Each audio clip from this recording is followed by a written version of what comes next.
Hi, Crime Junkies. I'm your host, Ashley Flowers. And I'm Britt. And the story I have for you today is a testament to a love so deep and profound that it exists almost outside of time itself. And that's the love of a parent for their child. This is the story of Kristen Modafferi.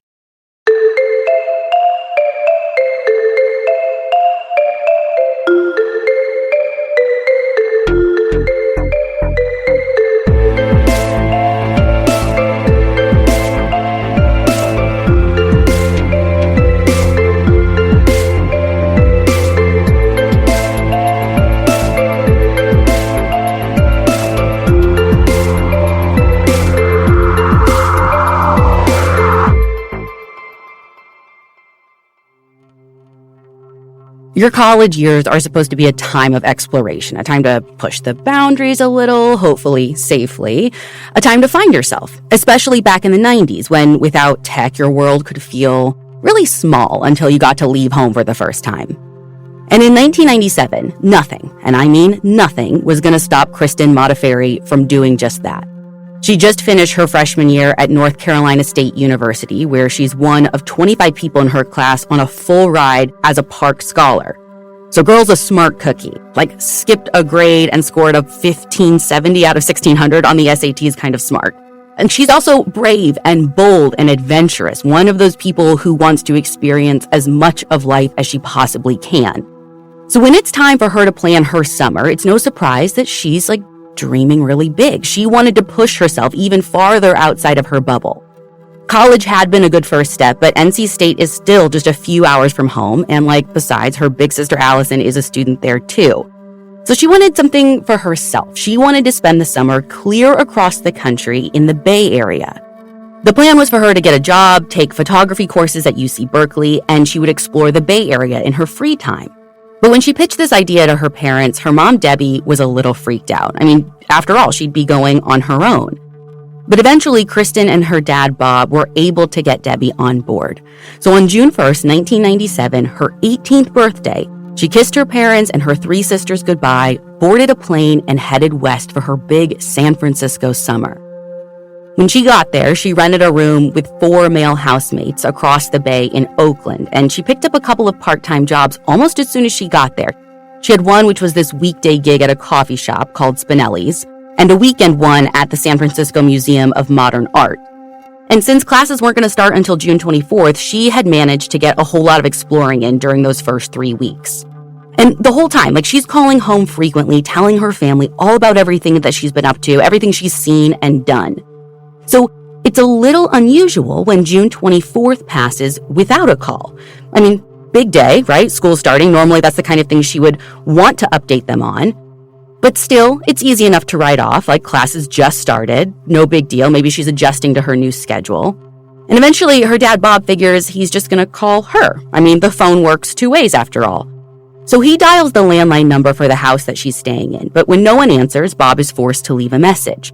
Nothing panicky, just hey, it's us, give us a call, hope you're having the time of your life, but don't forget about us little people. When his office phone rings one morning soon after, he probably expects to hear Kristen's cheerful voice on the other end. But that's not what happens. Instead, it's one of Kristen's housemates named Griffin. And what Griffin says sends chills down Bob's spine. Matt Birkbeck reports for Reader's Digest that there's no small talk. He cuts right to the chase and says, quote, "I don't know how to tell you this. Your daughter's missing." Griffin says that none of the housemates have seen Kristen in 3 days. At first, they just figured she was at a friend's or something, but after hearing Bob's voicemail, they started to worry. So they actually called the Oakland police and reported her missing, and then Griffin called Bob. Now, Bob and Debbie are on the first available flight out to San Francisco that Friday, the 27th.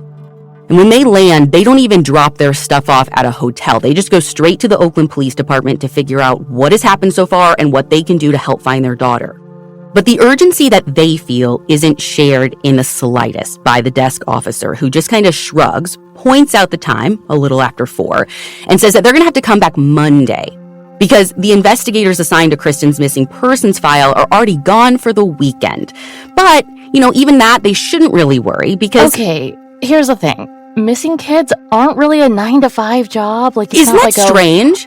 No nights or weekends? What? And Oakland isn't some one stoplight town. It's not like there's one detective on the force. I think it's wild. But they go on to say, listen, she's technically not a kid. She's 18.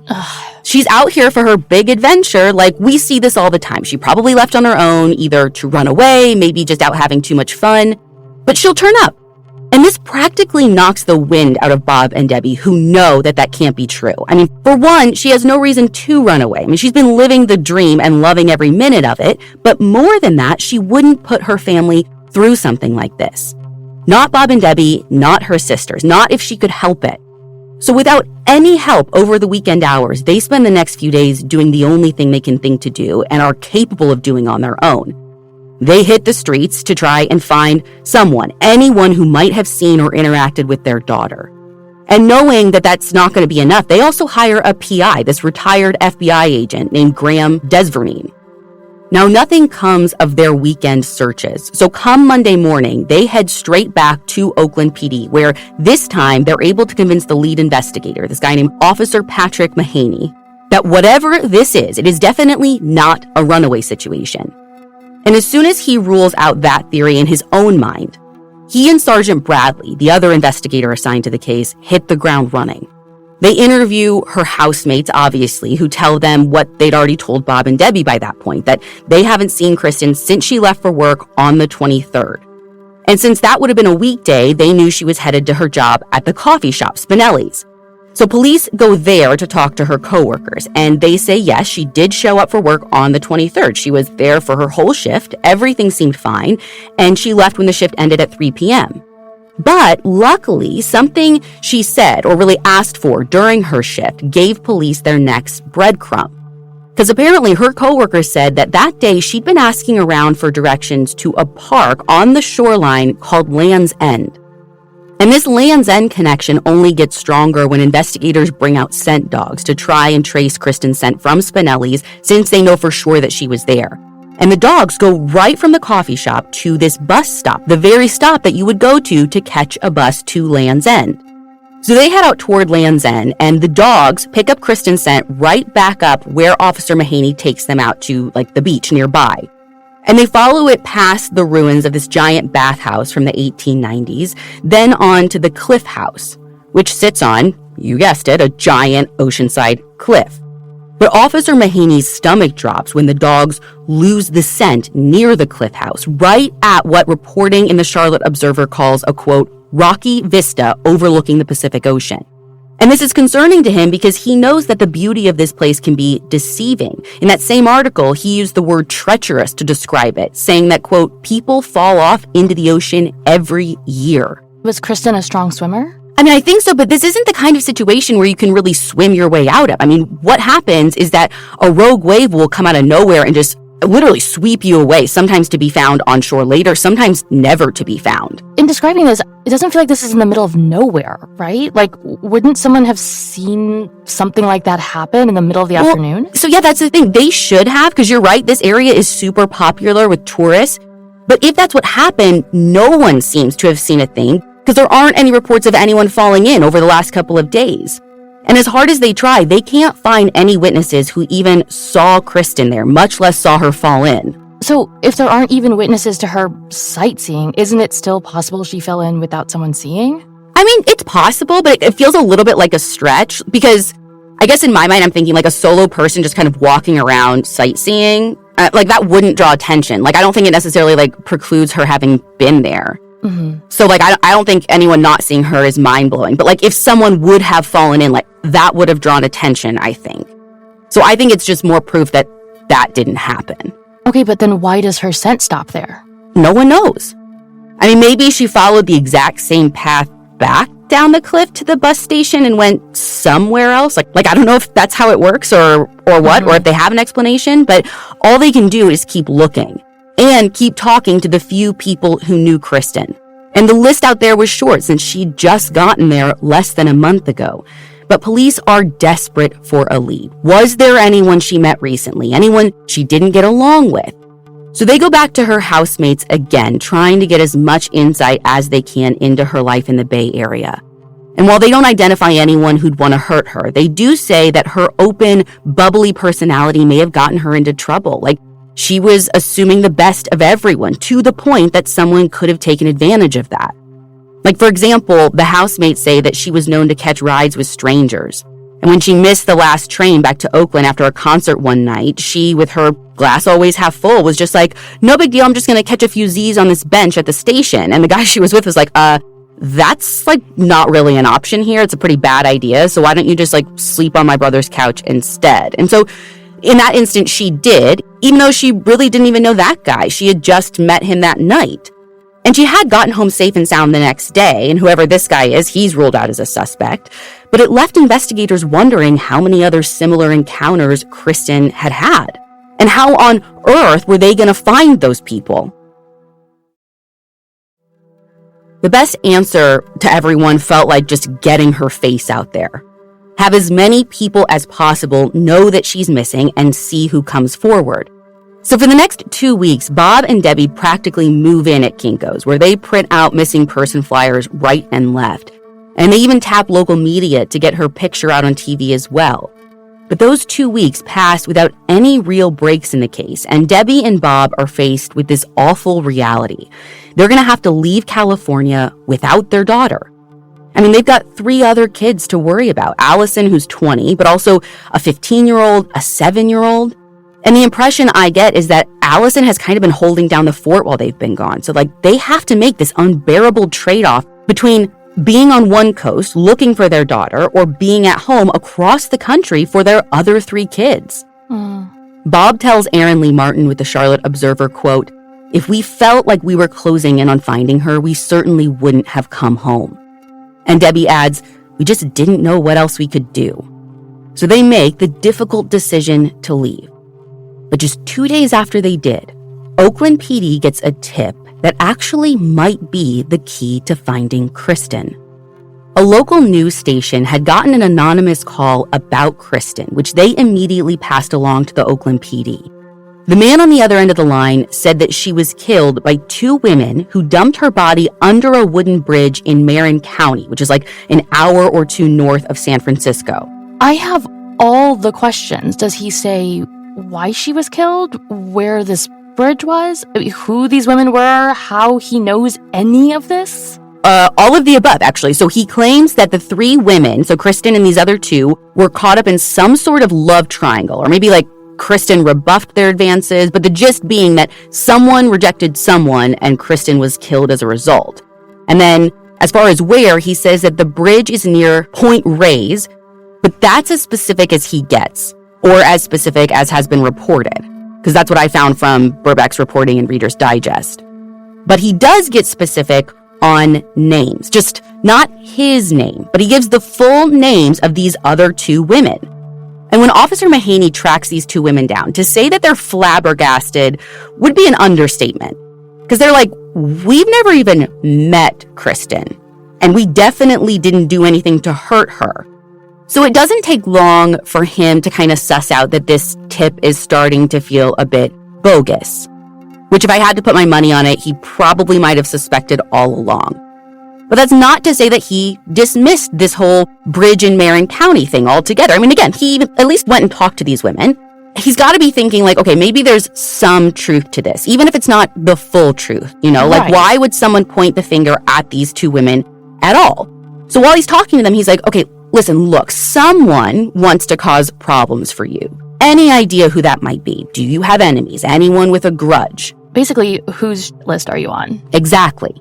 And the women both come up with the same name, John Onuma. See, John's got a girlfriend named Jill Lampo who worked with the women at the YMCA. And for some reason, he is convinced that these 2 women have plotted to get his girlfriend Jill fired. And basically, he's had it out for them ever since. So maybe this John guy was their caller.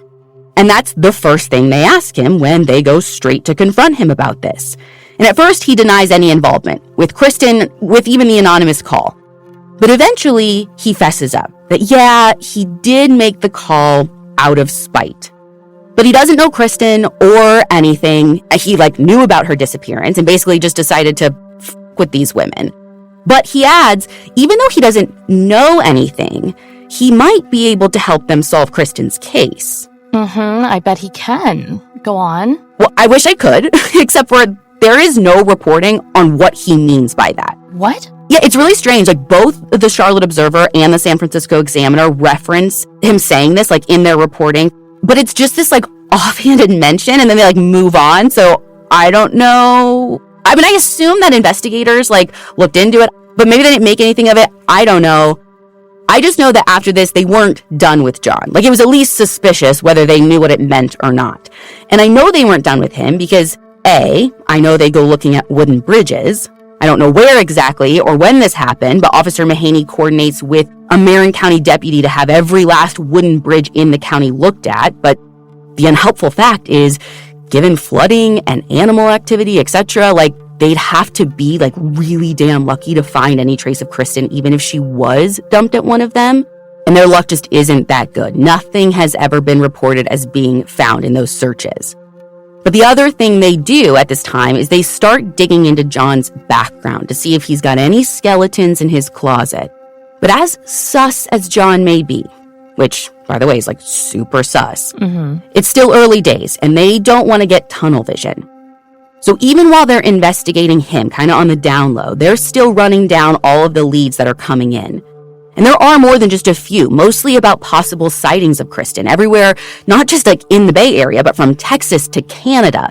But every time they run those down or look into him, they lead nowhere. And meanwhile, her parents are working as hard as ever to get her name and her picture in front of as many people as possible. By mid-October, they've already appeared on Hard Copy and America's Most Wanted, and Debbie's even a guest on a talk show featuring a psychic who agrees to work with them on Kristen's case. And they're not, like, true believers or anything, like, they know it's a Hail Mary, but if a psychic is what it takes to find their daughter, like, so be it. They'd meet with the Wizard of Frickin' Oz if he could offer help. But, spoiler alert, whether it's wizards or psychics, they never end up being the all-powerful, all-seeing force. It's always just a man behind the curtain. But sometimes a human man can help in his own human way. Because around this time, October of 97, Kristen's parents are approached by a guy named Dennis Mann. Dennis lives there in Charlotte, North Carolina, where her family lives. He's this perfect stranger, mind you. But he tells them that he wants to move to San Francisco and look for Kristen full-time for free if they give him their blessing. Who does this guy work for? Well, like, if you're asking, like, police or anything, like, no one. He's kind of this, like, jack of all trades as far as I can put together. Like, I know at one point he was a supervisor at a local Charlotte shelter for the unhoused. Like, that's what he was doing when he approaches Kristen's parents. And I know he's got some sort of delivery business, but, like, no experience with missing people or investigations. He's going to have to, like, learn that stuff on the fly. I mean, how hard could it possibly be? And listen, let's just say it. The offer is odd. Yeah. Like, I don't see this I don't think I've ever seen this in any other case. But he swears up and down his intentions are good. He says he's got some money saved up and he just wants to help. Because for some reason, what he knows of Kristen's disappearance has just really affected him. So, a bit strange, sure. But it seems like he's one of those do-gooders, always just on the lookout for the next righteous cause. And I don't know how you're taking this, but I do not mean this in a negative way at all. Like, when this guy finds a cause, dude is all in. Like, in the early 90s, he even walked across the country to raise money for a homeless shelter that he wanted to open. He walked for 9 months straight, covering 3,000 miles. And I think he's just one of those people. Like, I think there are some people in the world who can hear a bad thing and be like, wow, that sucks. And then there's other people who feel like a very deep weight when they hear that same bad thing, a weight that's like, I have to do something. A responsibility. Yeah, if not me, then who? Yeah, so this guy's kind of like the Glinda the Good Witch to John's Wicked Witch of the West, if we're still talking Oz. Basically, yeah. You've got these two men who have inserted themselves into the investigation, but in very different ways for very different reasons. And Dennis even gives Kristen's parents references, and before long, they are fully on board. One more set of boots on the ground couldn't hurt, especially when they can't be on the other side of the country themselves. So Dennis closes his business, packs up his van, and heads west, spending the next 6 months living in that van, catching a shower at a cheap gym when he can. handing out as many business cards about Kristen's disappearance as he can, and following up on every lead that he gets. And he calls or emails the Modafferis daily with updates. So, how do investigators feel about this arrangement? I'm not sure what their initial gut reaction is, but I actually think they're good with it, at least eventually.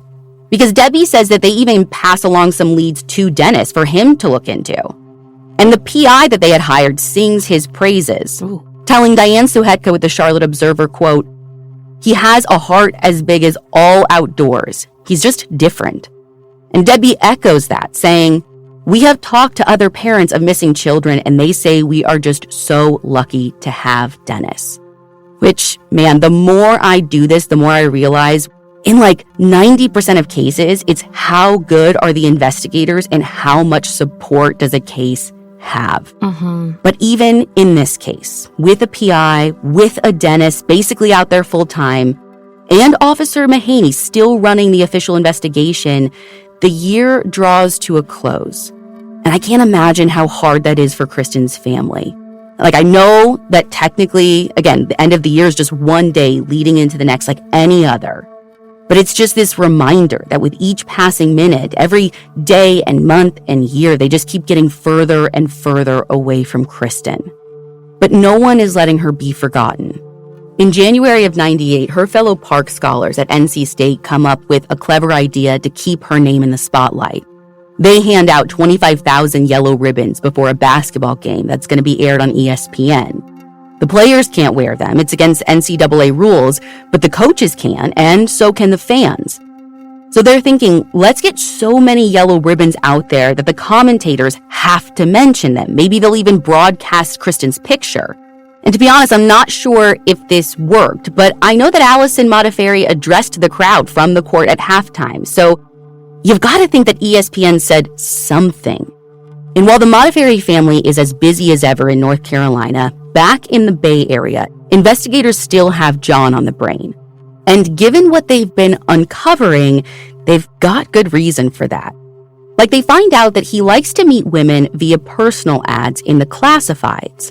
And when they're able to track some of these women down, they make some disturbing allegations. Wait, what was happening between like week 2 where they get this John tip and all these months later? Dude, I don't know. I was in circles over that because, promise you, John doesn't even appear in the reporting until 1999. There is just nothing explaining why they sat on this guy for so long. Okay, because I was like, I'm glad we know about Dennis and when he entered the picture, but if this stuff is going on in the background, I kind of want to know about it. Like, what the heck? Yeah, but here we are. So they track down some of these women, and maybe that's what took them all this time. I mean, this is the 90s. I don't know. But when they find them, the women have harrowing stories of torture and sexual assault. Like, he would allegedly hold these women captive, sexually assault them, deprive them of sleep, and physically abuse them, like burn them even. Diane Suhetka even writes that John threatened the life of one woman who tried to escape his apartment. He said to her, quote, "You know I'm going to have to kill you. I can't let you go. Now you know what happened to Kristen Modafferi." Now that alone would have been enough to make Debbie and Bob's stomachs drop. But it was actually something that they'd found in Kristen's room back when she first went missing that made them fear that John's words were completely true. In the days after Kristen's disappearance, her parents found something in her room that maybe didn't seem all that significant at the time. It was a personal ad that had run in the classifieds the week of June 11th, 1997. Brett, I'm going to have you read this for us. Friends, female seeking friends to share activities who enjoy music, photography, working out, walks, coffee, or simply exploring the Bay Area. Interested? Call me. Now, there are some conflicting reports about the timeline of this whole thing, but Matt Birkbeck reports that Officer Mahaney doesn't find out about the ad until months after Kristen disappeared. And so when he finally does, Kristen's parents, they tell them that this ad that they find sounds a lot like Kristen. Like, all the hobbies that are listed, those were her hobbies. And she had complained to her mom that making friends out there was harder than she'd expected. So when the San Francisco Bay Guardian ran a promotion offering free personal ads, They're like, that's totally something Kristen might have jumped on. Like, where's the Bumble BFF when you need it? And so you can probably see where this is going. Yeah, I mean, John's red flags have red flags, but I know. I don't understand why they can't for sure link it back to Kristen. Like, wouldn't there be a phone number with the ad? Like, how else would people be able to contact her? I know. So the way that personal ads worked, at least in this instance, is that each poster was given their own voicemail box or like this individual access code to this voicemail system. So basically the ad would list some generic number that people could call and leave a voicemail at, and then only the poster had access and could decide whether or not to follow up. Like, you're not giving your home line or something like that, if that makes sense. So it's like giving a P.O. box versus your home address. Yeah. So this is what I'm saying. They can't prove that it was Kristen, but, they find this ad in her room. It sounds a lot like her. They think it's her. Now, could this ad thing be a coincidence? It could. Stranger things have happened. What they need to do is figure out if it was even Kristen's ad in the first place. Except, like I said, they can't. When investigators contact the paper's like, oh, shoot, like, bad news. We actually don't have the computer files anymore. We deleted them, like, our bad, gotta free up space on the hard drive, like the floppy disk. How 1990s of them. I know. So they don't know, but knowing it sounded like Kristen, knowing it's in her room, knowing that we have John that's responding to and posting his own personal ads, John is looking like a bad dude that is looking pretty good for this crime. Like, there's no question about that. So investigators get a search warrant. And at this point, his red flags have red flags, which have red flags. Because in John's apartment, they find traces of blood. Although there's no reporting on where they find it or how they find it. And I'm not going to bury the lead on this. Like, when they send it off for testing, it's not human blood. Although their theory on where the blood came from is actually quite awful. Basically, they think that he hurt an ex's cat after a fight or something.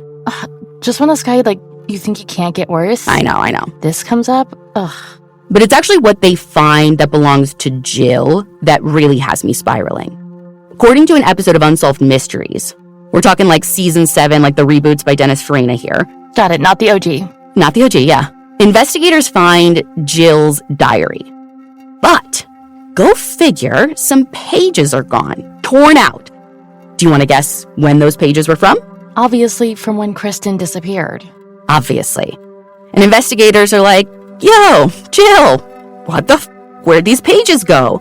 And she tells them that John tore the pages out. Why would he do that? According to Officer Mahaney, Jill said, quote, some of the stuff that was in there could come back to hurt him. End quote. Okay. Which, hello, Captain Obvious here, like, what kind of stuff? And in my mind, I'm like, Jill, you wrote the entries. You should know what was in them, like, even if they're missing. But I can't find anything about whether she's pressed on it, whether she says she doesn't remember. Because, like, if you're saying the stuff that was written could hurt him, then don't you know what stuff it was? Yes? No? Yeah, then what did you write? Nothing. There's nothing reported out there. Oh, my God. And so the 1-year anniversary of Kristen's disappearance approaches. But it doesn't seem like investigators are any closer to making a move. There is a brief flash of hope when the Charlotte Observer publishes a report titled, Police Have Possible Suspect in Kristen Modafferi Case. And that's published on June 18th. But Officer Mahaney shoots that down the next day, telling Don Watapka in reporting for the News and Observer that at best, all he's got is some circumstantial evidence and a person of interest. And although investigators haven't named him at this point, the person of interest he's referring to is obviously John. But they never make a move to arrest him. By July of 1998, the Modafferis are on their 5th trip out to California, and they arrange for a full-page ad in a local newspaper around the same time. They also more than double the reward that they're offering to $25,000, and then they double it again in November, even taking out a loan to cover it. And they arrange for 20 billboards to go up in the Bay Area as well. Now, in either the winter of 98-99 or the early spring of 99, investigators decide it's high time to bring John in for another heart-to-heart. But when they try and find him, they can't. He left the Bay Area and moved somewhere So they spend the next few months just trying to find this guy, but it's not until America's Most Wanted features Kristen's case again in May of '99 that an acquaintance catches the episode and finally tips them off that John is in Hawaii. The San Francisco Examiner reports that same month that Officer Mahaney convinces him to come back to California for a lie detector test. But I have no clue if that happens or even what the results are. Like, there's some suggestion that he sits for a polygraph with his own hand-chosen examiner, but like, is that confirmed? Is the examiner credible? What are the results? I don't know. I know he claims to have passed a polygraph, but I'm not exactly taking this guy at his word and like mum's the word for investigators. Well, and also, like, polygraphs. Polygraphs, I know. So another grueling 18 months passes, but in November of 2000, something kind of amazing happens. But I actually need to back up just a little bit for it to make sense. So going all the way back to those first few weeks after Kristen's disappearance, Kristen's parents had reached out to the National Center for Missing and Exploited Children, better known as NCMEC. They were trying to see if they could help in some way. Like, they have tons of resources at their disposal. I mean, one of which at the time, they were like known for these huge direct mailing campaigns, which could reach more mailboxes and eyes than they could even dream of. But back then, to their devastation, NCMEC couldn't do anything for them because Kristen was 18. I mean, barely. Literally like 22, 23 days into being 18, but who's counting? And I mean, let that sink in. I mean, she was just 3 weeks too old to qualify for their help. But there was truly nothing they could do about it because NCMEC is federally funded and the charter isn't ambiguous. They can only help in cases involving minors, which was super discouraging to Kristen's family, especially once they realized that there actually weren't any similar organizations for missing adults. And for most people in their situation, that might have been where it would end. But Bob and Debbie aren't most people. So at the same time that they're flying back and forth across the country on the regular, trying to, find their missing daughter, they were also organizing and collecting signatures and raising absolute hell, and it worked. Because in November of 2000, President Clinton signs Kristen's Law into effect, which officially establishes and funds the National Center for Missing Adults. But while that organization would hopefully go on to help a ton of other families, it didn't help Kristen's. Because for the next 11 and a half years, there is no resolution in her case. But remember our old friend, Dennis Mann? Well, he's not in San Francisco anymore, or at least not full time, but he's never given up on Kristen. He's still searching for that one piece of evidence that could crack the case wide open. And in June of 2012, he just might have found it. Or rather, it might just have found him. Now, everything I'm about to say comes from either Dennis's podcast, which you can find on Spotify. It's called Find Kristen, all one word. Or it comes from his website, which is findkristen.com. But according to Dennis, he is just minding his own business one day when he sees this email come through. He doesn't recognize the sender, but that's like 50% of anyone's inbox these days. So click, open, scan through. And what pops out immediately? A familiar name. Jill. So the email is from, follow me here. If you're not paying attention, now's the time to hone in. The email is from Jill's uncle's wife. So aunt? So TBD, maybe. I don't know the family dynamics, but that's not important. Point being, this person didn't know Jill or even of her. Apparently, the uncle wasn't around when Jill was growing up, but somehow they had reconnected as adults, the uncle and Jill. But the wife hadn't really known that until this one day when her husband gets a call from Jill. And Jill's saying strange things that kind of start to worry him. To him, she sounds unwell, like she's going through a mental health crisis or something. According to Dennis, this conversation went on for hours, literally number 4 hours. And once the uncle realizes that something's not right, he starts taking notes about what she's saying. And when he hangs up, he tells his wife that Jill had said something really concerning. Back when she lived in the Bay Area, she dated a quote-unquote very controlling man who, and I'm going to quote the uncle's notes here, quote, convinced her to assist in an unspeakable kidnap and murder, end quote. Now, the uncle, when he got this call, wants absolutely nothing to do with this. I mean, to be fair, there's no suggestion he ever heard of Kristen Modafferi or her case. All he knows is that this is not a tree that he wants to go barking up.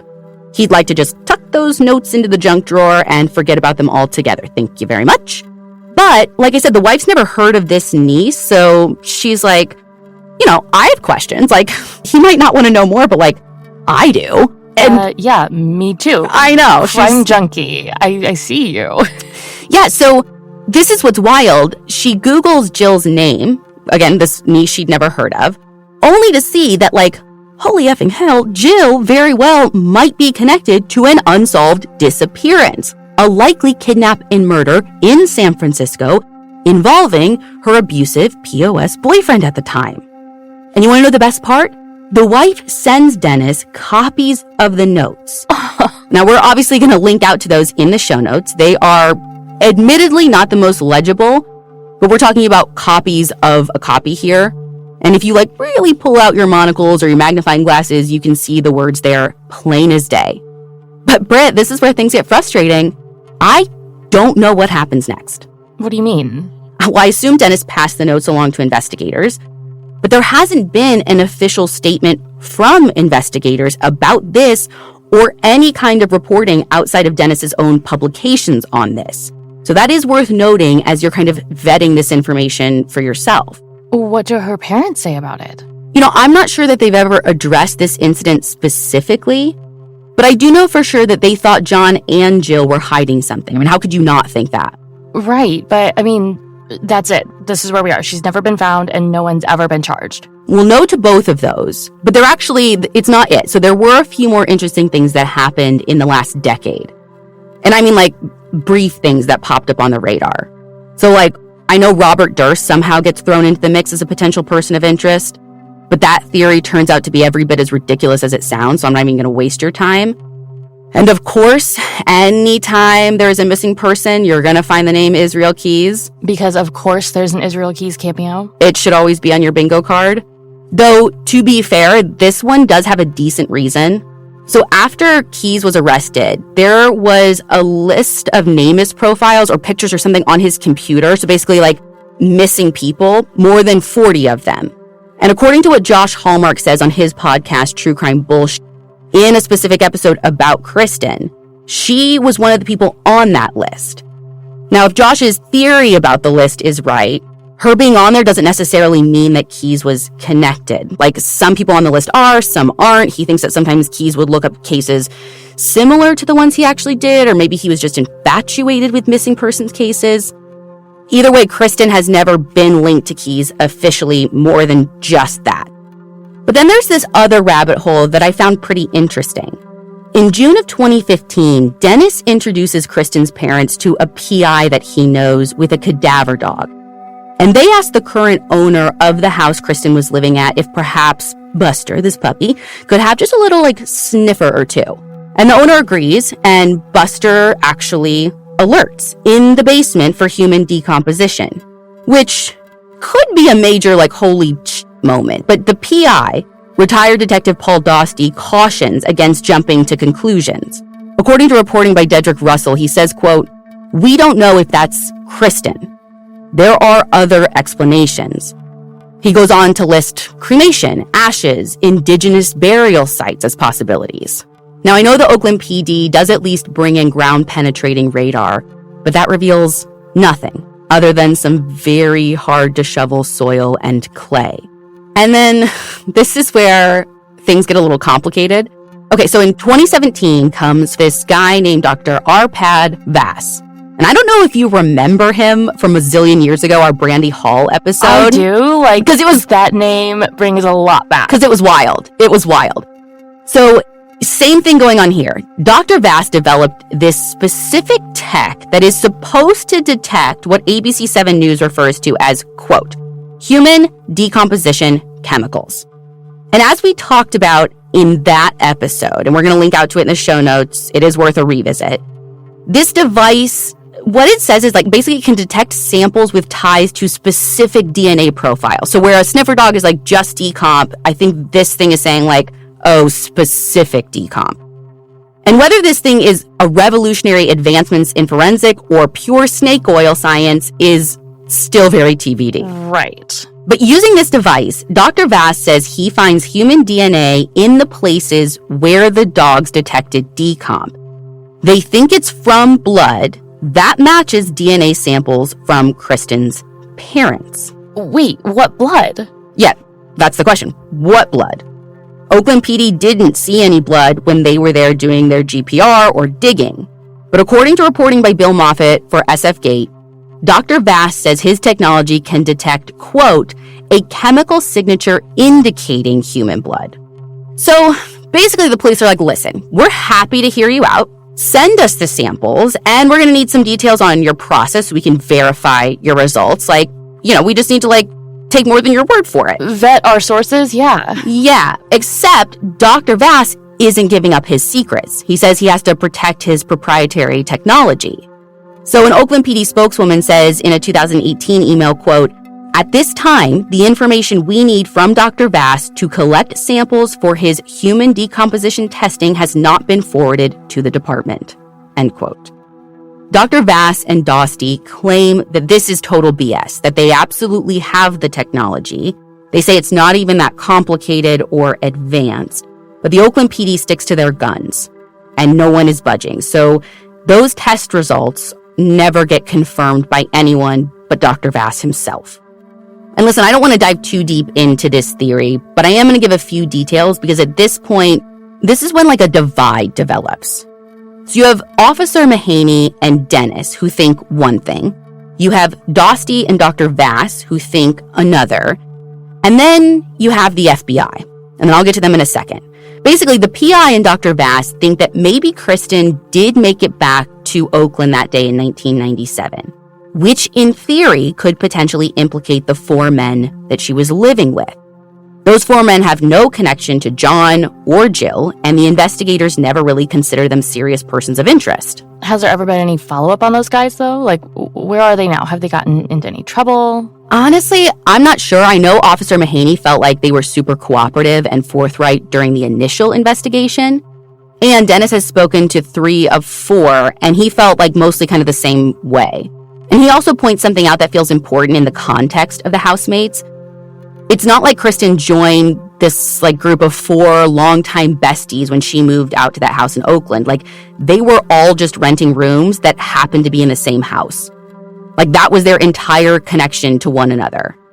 Except for 2 of them. 2 of them were brothers. But for the most part, it was just this house sharing arrangement. So in my personal opinion, any theory that they've all been keeping this dirty shared secret for the past 27 years, it's more of a stretch, right? They have no obligation to do that for each other. Right. But maybe there was a threat that was close to home. You see, unbeknownst to investigators on Kristen's case for the first year of the investigation, the house directly next door to hers operated as some sort of transitional housing for criminal offenders. And as far as I can tell, and I could be wrong, information is scarce, it might have been used for juvenile offenders. Which isn't to say that you have to be a legal adult to be dangerous, but a house full of wayward teens seems a lot less threatening than a house full of adult offenders. I don't know. Mm-hmm. But either way, like I was saying, there's a divide. Officer Mahaney doesn't buy any of this theory. Neither does Dennis. They still seem pretty certain that all roads lead back to John Onuma. When he was asked in 2023 where he thinks Kristen's remains are, Officer Mahaney told Andrew Chamings and Katie Dowd with the FS Gate, quote, I'd say she was dumped off a bridge in Marin County, end quote. Marin County, where John claimed her body had been dumped all those years ago.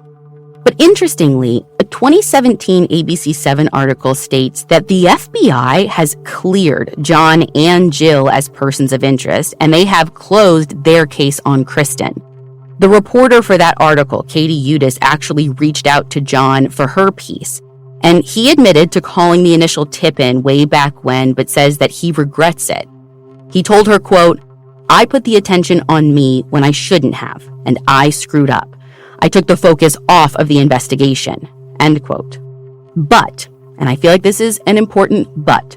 A spokesperson for the FBI put out a statement in 2023 indicating that they didn't see anything suggesting that Kristen actually met with foul play at all, which seems to be a page that literally no one else is on. I was going to say, I didn't even realize that was like a page in the book we were reading. Right, and I don't know if, I don't have enough information about what the FBI means by that. I don't know if they go to the scent, right? Like the dog's tracked her scent to the cliff. Did she fall off the cliff? Is that what they believe? And that's why they're saying no foul play? Or are they suggesting... Or do they believe that she walked away? Like...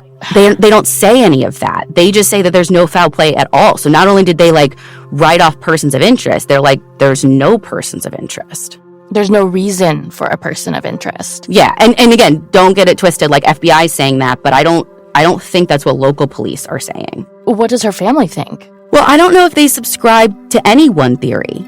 I mean, that's hard to do when your loved one is missing. Like, at least the people that I've talked to who have a missing loved one, it's like every day you could feel differently. Like, because anything and everything seems possible when you don't know what actually happened. Mm-hmm. So that's kind of where Kristen's case stands today. Her dad, Bob, died in 2022 from leukemia. And maybe there are answers after death. I like to think so. Debbie says that as she was saying her goodbye, she asked him to give Kristen hugs from herself and from Kristen's sisters. If you know anything about the disappearance of Kristen Modafferi from the Bay Area in June of 1997, please pass your information along to the Oakland Police Department Missing Persons Unit. They can be reached at 510-238-3641.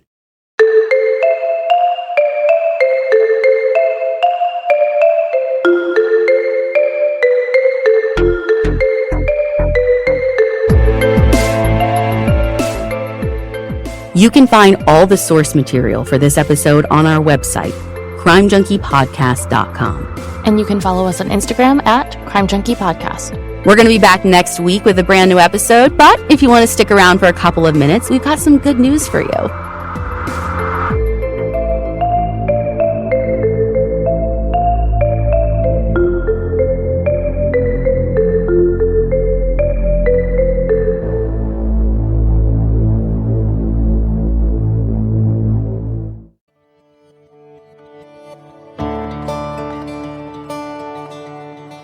All right, crime junkies, let's lighten things up a little bit. Yeah. We've got another tried and true good segment for you this month. Thank goodness, Brit. too.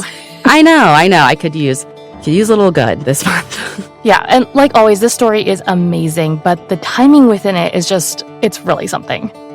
Dear Ashley and Britt, I can't even believe the timing on what just happened. I'm a longtime crime junkie and decided to listen to your most recent episode on scams on my neighborhood walk just now. I literally still had my AirPods in from finishing the episode when my phone rang with a blocked call. No way. I don't even know why I decided to answer because I usually screen calls, but I did answer. They verified my name and identified themselves as from the city police department. Shut up. The initial statement was that they had an official notification for me, and my thoughts instantly went to the worst case scenario, that something had happened to someone in my family. So I was emotionally revved up, and then he started to talk about how they had a signed document by me saying I would appear in court on a certain date. Shut up! And that I had missed the court appearance. They said they were calling on behalf of a judge and that there was now a misdemeanor charge in my name for failure to appear. Obviously, I never signed anything and had no knowledge of what they were talking about. This is a big deal to anyone, but particularly to me because my professional license is affected by any non-traffic charge. However, I had finished your scam episode just 30 seconds prior. So even though I was freaking out, I told them to please repeat their name and I'd be coming in person with my uncle, who is a lawyer. This is true. He's actually a retired lawyer.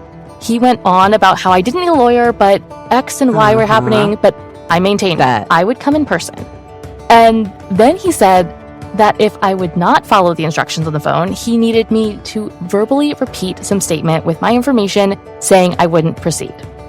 I told him I would not give any personal information over the phone, but wanted his name, and I am coming in person. He then started getting flustered and putting me on hold, presumably to readjust the script. But I held to the statement that I needed his name and would come in person. I offered to call back through the non-emergency line. He kept trying to push for additional personal information, but I ultimately I'm sure he did. hung up when he kept putting me on hold. He immediately called back, and I told him that he had 30 seconds to tell me his name and where I should come in person, for which he had no answer. So I hung up again and declined the subsequent 3 or 4 calls. I cannot believe the timing. If I hadn't heard this episode when I did, I think I would have been so flustered by everything in the phone call that I would have at least provided a lot more at the minimum. It's absolutely terrifying to receive a notification call, quote, from the police. And even as a well-educated, long-standing crime junkie, I was panicking. Your episode saved my personal information and possibly my bank account. I have the utmost respect for those that shared their stories so I could learn from them and be safe. Much love, Sarah. I literally have full body chills. The timing. That is freaking unbelievable. That has to feel like you're in a movie, like it's made up, right? Like you're listening to this episode on Scam, and then someone tries to scam you 30 seconds later. You couldn't convince me like I wasn't on my own version of the Truman Show. Totally. Is it all about me? Oh man, that is really stinking cool. Like again, my hope obviously was that we help a person or two with that episode. I didn't think it would happen that fast. That quickly is unbelievable. Also, I love to know that we're blowing up their spot. These people are going to need a new scam. Yeah. That's amazing. Oh, love it. Crime Junkie is an Audio Chuck production. So, what do you think, Chuck? Do you approve?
吉本なんばグランド花月っていう劇場がありまして、楽屋が3階にありまして、で結構ソファーがわーっとこう並んでて、そこに行くと大師匠から兄さんとか後輩とかとみんな喋るようなスペースがあるんですけど、そこによく先輩で丸虫商店さんっていう方いらっしゃいまして、はい、僕同期に近いですよ。東村さんっていう方がもうずっとこううろうろしてはるというか、もう徘徊に近いぐらい誰か見つけたらダジャレを言いに来はるっていうノリがあるんですね。でもう言うたら何なんですかね、楽屋やのに急にポケットからたわし出してゴシゴシとか言うてくるんですよ。で「ありがとうございます」みたいな、後輩なんとも言えないんで「ありがとうございます」みたいなゴシゴシ言うて、で「たわしばっかよね」って言われて「ありがとうございます」っていう話で、とりあえずちょっと逃げよう思ってソファー座ったんですね。東野さんもこうソファーの横に座りはってずっとダジャレを言うてきはるんです。でずっと聞いてて「あ、そうですねそうですねそうですね」って言ってたら、ちょっとテンション上がった東村さんが足をちょっと上に、ソファーのちょっと上に上げるというか、ちょっと足をこう乗せてしまった、一瞬なんですけど乗せてしまったその一瞬を出番に行きはる桂文珍師匠がそれを目撃して、その足上げてる瞬間をカッて見張って、すごい低い声で「椅子」って言い張ったんですよ。だから椅子に足上げたらね、行儀悪いやろうっていう。でもうそのロビーにピリーってなって、みんなシーンってなって、僕もなんか一緒に座ってるから同じの怒られてるみたいな感じになって、シーンってなったら文珍師匠が行くセッターの音だけがカスカスカスカスって聞こえてたんですけど、東村さんがその出番に来はる文珍師匠の背中に向かって「スリッパ」って言ったんです。でってなって、椅子スリッパしりとり始めてるってなったんですよ。どんな心臓してんのってなってめちゃくちゃ怖いんですけどってなったら文鎮師匠ピタって止まってグー見てパンパースって素敵な楽屋やなぁ思って素敵ちゃうびっくりしましたほんまにそういうお話です。